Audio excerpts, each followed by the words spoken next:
الفيديو ده برعاية قناة حريف الانمي. لو ما شفتش الفيديو اللي فات من حكاية تشانج فروح شوفه الاول. في الجزء اللي فات شفنا ازاي تشانج حصل على المركز الاول في اختبار الصيد، وازاي تم اغتيال اخو ليو الامير الثامن، بالاضافة لتوقيعه على ورقة الحياة والموت. فيا ترى ايه اللي مستني تشانج وايه اللي هيحصل بعد كده؟ تعالوا بينا نكمل باقي الحكاية. بعد ما تشانج شاف القتال اللي كان شغال تحته، اخته يوشي بتقول له بلاش تشارك في المسابقة ديت، انت عارف اللي بيخسر بينقتل على طول. تشانج بيقول لها ماشي، ولكنه بينزل برضه. فينج بقى كان في قمة السعادة، وده علشان لو انقتل محدش هيتكلم. الشاب ده وقتها بيكلم تشانج وبيقول له طلع سيفك، بس هنا تشانج بيستهزأ منه وبيقول له ايدي لوحدك كفاية. الواد طبعا بيتعصب وعلى طول بيهجم عليه، ولكن هي ضربة نومته مكانه. جاتك خيبة يالا. الكل بقى كان مصدوم من قوة تشانج وبيقولوا مين هو الشاب ده، بينما على الناحية التانية فينج بيكون هيولع مكانه. تشانج بقى بيخلص عليهم كلهم ومحدش كان مصدق العظمة اللي بيعملها. الواد ده كان شايفه وقتها وبيقول له استناني في الجولة الثامنة. فينج بقى ما كانش قادر يستحمل وبيقول للشاب اللي وراه يستدعي فاركوس. البنت دي بعدها بتنزل علشان تواجه تشانج، ولكن بيهزمها شر هزيمة. وبعدها بينزل الشاب اللي شفناه قبل كده بيقول له كفاية عليك لحد هنا، اسحب سيفك بقى دلوقتي علشان ما تندمش في الاخر. بيقول له بس انت وريني قوتك وساعتها افكر في ده. بيقول له ماشي استحمل بقى. على طول بيهجم عليه بكل شراسة وتشانج بيهجم عليه هو كمان. في الوقت ده كان فاركوس وصل وشكله مرعب على الاخر. بنعرف ان هو من اشباه البشر. وفينج بيقول له شايف الشاب اللي تحت ده، لو المحارب اللي قدامه انهزم فانا عاوزك تقتله الجوله الجايه. بيقول له تمام ماشي. وبعدها بنرجع لتشانج واللي كان بدأ في استخدام سيفه، بيقدر يخترق دفاعه وفي لمح البصر كان وراه. بيقول له قلت لك انت مش قدي. بوم احلى مسا عليك. اخته بقى كانت في قمه السعاده، ولكن تشانج بيشعر بهاله قويه جايه عليه. فاركوس وقتها بيهجم عليه وكان ناوي يقتله. بيقول لتشانج هنا بطل تهرب وتعالى قاتل زي الرجاله. البنت يوشي وشي اول ما شافون صدموا على الاخر. فاركوس بعدها بيهجم على تشانج والواد بيصد بكل صعوبه. اخته يوشي بتقول له استسلم دلوقتي، فاركوس مش محارب عادي لا. ساعتها بقى فاركوس بيستهزأ منه وبيقول له ما تسمع الكلام احسن لك. فينج بقى بيستغل الموقف وبيقول له استسلم لو كنت خايف، فبعد كل شيء تفسير موتك للقائد العسكري هيكون صعب جدا. تشانج بيقول له مين قال لك النتيجه؟ انا لسه ما واجهتوش علشان اعرف ده بنفسي. فينج بقى بيتعصب منه على الاخر وبيقول لي فاركوس وريه كل قوتك.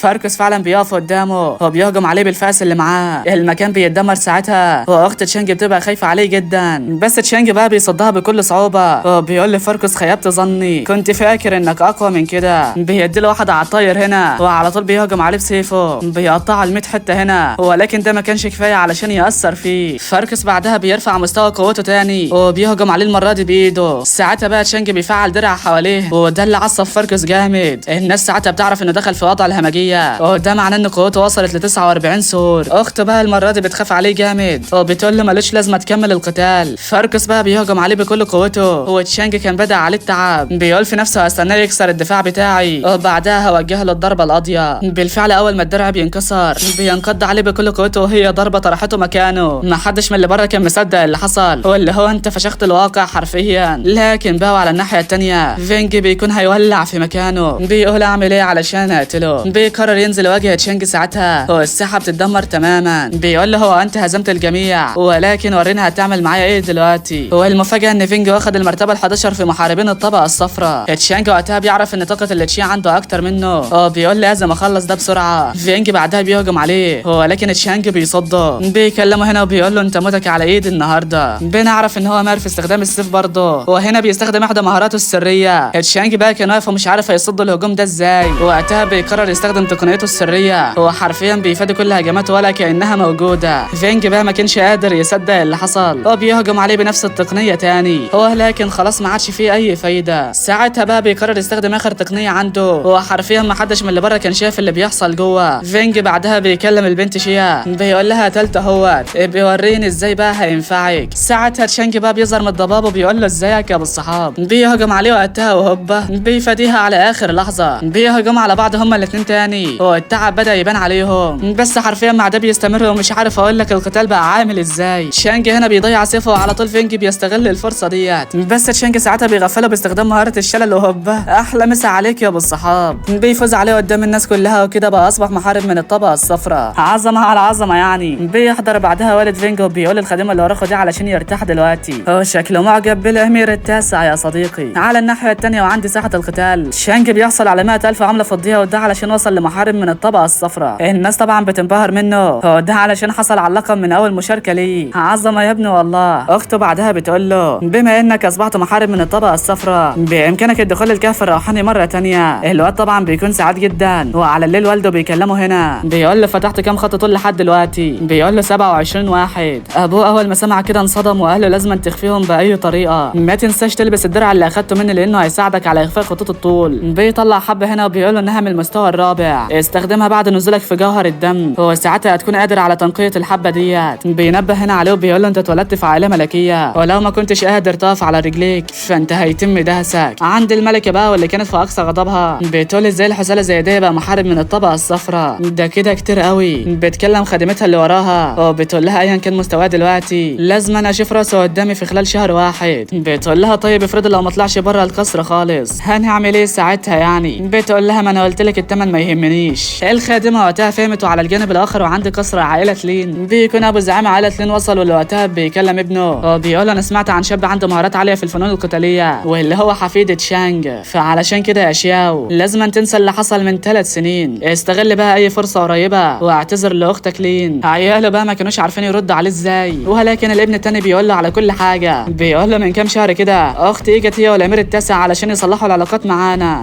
بس اخويا شياو طردهم من غير اي تفكير. العيال حرفيا بيفتنوا على اخوهم، هو الاب بقى كان متعصب على الاخر. بيقول له ده ايه الحلاوه ديت، جهز نفسك بقى علشان تروح للقصر وتعتذر لاختك وابنها. شياو بيقول له والده انا فاهم اللي انت فيه، بس لو عملت كده هيكون ده معيب جدا. ازاي كبير عائله لين يتوسل لاخته علشان تسامحه؟ ابوه بيقول له انت ازاي كده، ازاي تدخل العار في موقف زي ده؟ انت لو فضلت على عنادك ده فاحتمال يتم انهاء وجود عائله لين. ساعتها بقى بيتدخل واحد هنا هو بيقول لهم ليه نطلب المساعده منها. بيتضح ان هو ده شين اللي انسجن من 3 سنين، ولكن دلوقتي هو بقى خادم للامير السابع. هو لو انت بتسال اذا كان ده ولد او بنت يا صديقي ما اعرفش، ولكن الكاتب بيقول انه ولد. هتقول لي ازاي؟ هقول لك زي ما انت شايف كده. المهم بنعرف ان تم ارساله من طرف الامير السابع وده علشان يشوفوا حوار الامير التاسع. جين وقتها انصدم كده وقال له هو بعتك علشان تقتل الامير التاسع ولا ايه؟ جين بيقول له حتى لو سيدي امر بكده فانا هقتله بكل بساطه، وغير كده يا جد انت وقفت في الجانب الخطا، وده لان من السهل سيدي يدمر عيلتكم ديت. الجد جين بيتعصب منه ولكن جين بيقول له ان سيدي وافق على الزواج من لينج. العيال بقى بيخافوا من ابوهم وبيقول له شاوي معنى الكلام ده. بيقول له هي دي نيه لينج وشين، واذا كان عليا فانا ماليش دخل في الموضوع والله، ولكن بقى لو اعتمدنا على الامير السابع فهيكون في افضليه لعائله لين. بيقول افضليه ازاي يعني؟ وبعدين لكل من في العائله دي تصبحوا خدم للامير السابع. على الناحيه الثانيه وعند الكهف الروحاني تشانج كان بيعزز قوته والدنيا اخر حلاوه، بيقدر يفتح خط طول ال 36 بالاضافه كمان انه بيتعلم مهاره وعاء الروح. القط بقى كان شايف اللي بيحصل وبيقول في سر ما تهزرش يا عمي، المحاربين اللي في عالم النينجيتسو هم بس اللي عندهم القدره على استخدام المهاره ديت، بالاضافه ان قوته الروحيه مش بعيده عن انها تصبح روح قتاليه، وغير كمان لو استمر في الصقل فاحتمال يستخدم قوه اللي في مواجهه اعدائه. ده غير لو اتعلم ازاي يفتح نطاق الفضاء في ال10 ايام الجايه فهيكون قادر على استخدام قوه الزمان والمكان في كل قتالاته. ده بانه هيوصل لمستوى القديس امني ولا ايه؟ بيطلع بعدها يتدرب على قوته الجسديه. وقتها اخته يوشي بتيجي لعنده بتقول له يا ترى انت سمعت عن خطبه البنت لينج والامير السابع ولا ايه؟ بيقول لها ايه علاقتي بالموضوع ده اساسا؟ على اي حال بما انك جيتي فانا عاوزك تصطحبيني على قصر القتال الاصفر. بتقول له انت بتفكر تروح لهناك تاني ولا ايه؟ انا سمعت انك صقلت جسدك في جوهر الدم لمده 23 يوم، ما تقولش انك اتقنت العالم الاصفر كامل. بيقول لها يا ريت على قد كده، ده انا وصلت للمستوى الاعلى كمان. بتاخده بعدها على ساحه القتال ولكن بنشوف خادمه الملكه واقفه فوقهم هنا بتقول في سرها مستحيل تنجو مني النهارده. على الناحيه الثانيه وعند الناس دول بيكونوا واقفين قدام الجثه دي وبنعرف ان في سياف قاتل وصل المدينه النهارده، واي حد بيقف قصاده بيطير راسه من مكانها. والاكثر رعب بقى صديقي انه عنده 15 سنه. تشانج بقى كان واقف وكان سامع كلام الناس، هو بيكون عاوز يقاتل السياف ده. بالفعل السياف بيحضر وقتها، هو بنعرف ان اسمه ليه. اخته ساعتها بتقول له الحق، ده بانه مش انسان عادي وانما نص شيطان ونص ذئب متوحش. بيدخل له فاركوس ساعتها اللي انهزم على ايد تشانج، وقبل ما فاركوس يهجم عليه حتى في ثواني كان مقتول مكانه. ده بانه ما بيهزرش خالص. اخته اول ما شافت كده انصدمت وقالت له ده قتل بضربه واحده،